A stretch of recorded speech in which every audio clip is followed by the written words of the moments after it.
Hello everyone, welcome to my YouTube channel math classes by John.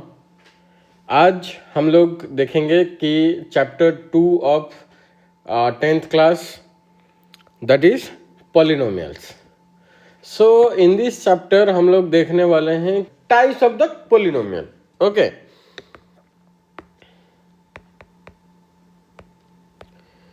Types of the polynomial. ठीक है, हम तीन चीजों के बारे में देखने वाले हैं। एक है लीनियर पॉलिनोमियल, दूसरा है क्वाड्रेटिक पॉलिनोमियल, तीसरा है क्यूबिक पॉलिनोमियल। मैं एक एक करके सबके बारे में बताने वाला हूं, डोंट वरी, साथ साथ चलते हैं। एक एक करके अच्छे से देखेंगे कि लीनियर पॉलिनोमियल किसको बोलते हैं, क्वाड्रेटिक पॉलिनोमियल किसको बोलते हैं, क्यूबिक पॉलिनोमियल किसको बोलते हैं। ठीक है, लीनियर पॉलिनोमियल अभी हम लोग देखे ना कि degree of the polynomial, degree, तो इसी बेसिस पे हम लोग डिवाइड करते हैं कि linear polynomial, quadratic polynomial and cubic polynomial. Linear polynomial मतलब जिस पॉलिनोमियल का डिग्री 1 है उसी को हम लोग लीनियर पॉलिनोमियल बोलने वाले हैं। ठीक है, तो लीनियर पॉलिनोमियल देखेंगे, इसके ऊपर डिटेल में पढ़ेंगे कि लीनियर पॉलिनोमियल क्या है, उसका स्टैंडर्ड फॉर्म क्या है, उसका डिग्री क्या है, उसको क्यों लीनियर पॉलिनोमियल बोलते हैं, उसको कैसे सॉल्व करेंगे, उसका जीरोस क्या है, पूरा डिटेल में हम लोग पढ़ने वाले हैं। ठीक है, चलो। Linear polynomial has degree 1. Those polynomials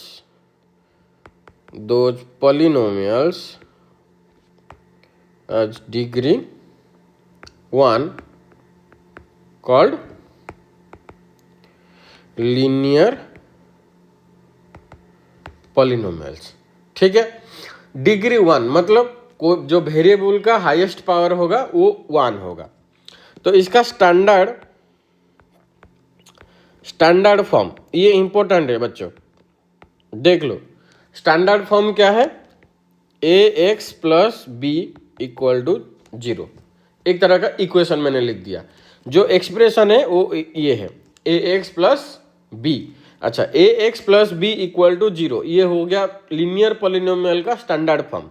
और इसका पावर देखो, लीनियर पावर का, जो लीनियर पॉलिनोमियल्स का जो वेरिएबल है, जो x है, उसका जो पावर है वो कितना है, 1। इसीलिए हम लोग बोलते हैं जिस वेरिएबल का डिग्री 1 है उसी को हम लोग क्या बोलते हैं, लीनियर पॉलिनोमियल। इस एक्सप्रेशन में क्या है, f ऑफ x क्या है, ax प्लस बी। अच्छा, ये f ऑफ x क्या है, इसको बोलते हैं फंक्शन ऑफ वेरिएबल x। ठीक है, अच्छा, इसके बारे में डिटेल में मैं बताऊंगा कि ये क्यों लिखा जाता है। x के बाद हम लोग कुछ भी लिख देंगे तो क्या होगा, जैसे कि सपोज मान लो कि इसी को ही मैं चेंज करके f ऑफ t लिखने वाला हूं, तो ये क्या हो जाएगा, a t प्लस b। यहाँ पे वेरिएबल चेंज कर दिया, फंक्शन ऑफ t हो गया अभी।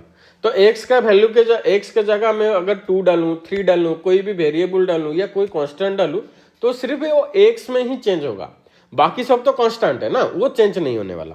ठीक है, इसको बोलते हैं फंक्शन ऑफ x। ठीक है, चलो, अभी जो ax प्लस b है इसको थोड़ा डिटेल में समझते हैं।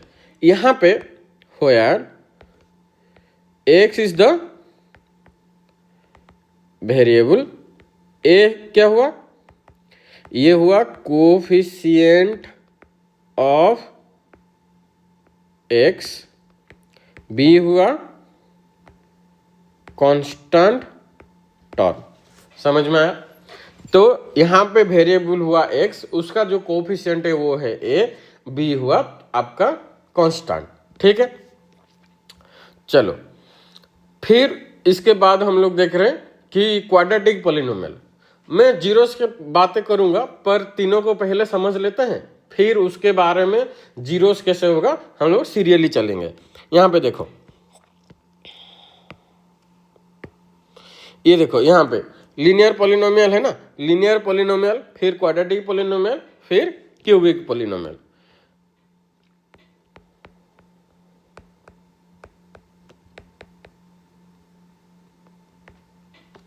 क्वाड्रेटिक पॉलिनोमियल क्या बोलेंगे ना, हैविंग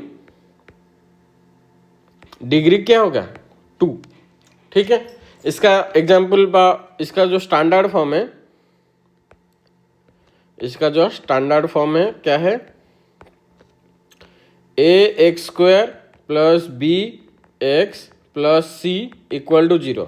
हाँ बच्चों, एक चीज यहाँ पे ध्यान रखना, हमेशा a नॉट इक्वल टू 0 होगा। सपोज मान लो कि a 0 हो गया तो x तो 0 हो गया, वो टर्म तो 0 हो गया, वो तो मोनोमियल हो गया, वो तो पॉलिनोमियल है ही नहीं। समझ में आया? तो वो कंडीशन हमेशा याद रखना, a नॉट इक्वल टू 0। यहाँ पे भी वही a नॉट इक्वल टू 0। क्यों? अगर मैंने यहाँ पे a 0 कर दिया, x² 0 हो गया, वो पूरा टर्म 0 हो गया, तो बचा कितना bx प्लस c। वो क्वाड्रेटिक इक्वेशन नहीं है, वो क्या है, लीनियर इक्वेशन, राइट। तो वो a नॉट इक्वल टू 0 हमेशा याद रखना, ठीक है। और यहाँ पे भी वही चीज हम लोग लिखने वाले हैं कि व्हेयर x क्या है, वेरिएबल a क्या होगा, कोफिशिएंट ऑफ x², b क्या होगा, कोफिशिएंट ऑफ x, c हो गया आपका कांस्टेंट टर्म। ठीक है, समझ में आया? यहां पे देखो हाईएस्ट, फिर हाईएस्ट डिग्री हो गया 2 आपका। ठीक, नेक्स्ट हम लोग देखेंगे क्यूबिक पॉलिनोमियल का। क्यूबिक पॉलिनोमियल क्या है? क्यूबिक पॉलिनोमियल द डिग्री क्या हो गया, डिग्री ऑफ द पॉलिनोमियल कितना होगा 3। ठीक है, इसका जो स्टैंडर्ड फॉर्म होगा, sorry,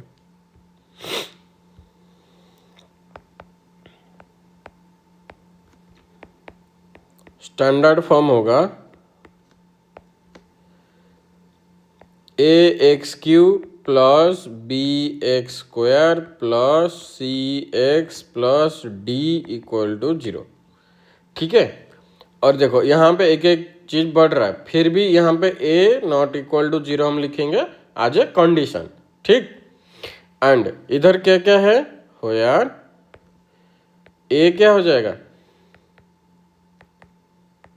coefficient of x³, b हो गया आपका कोफिशिएंट ऑफ x², c हो गया coefficient of x, and d हो गया कांस्टेंट टर्म। समझ में आया?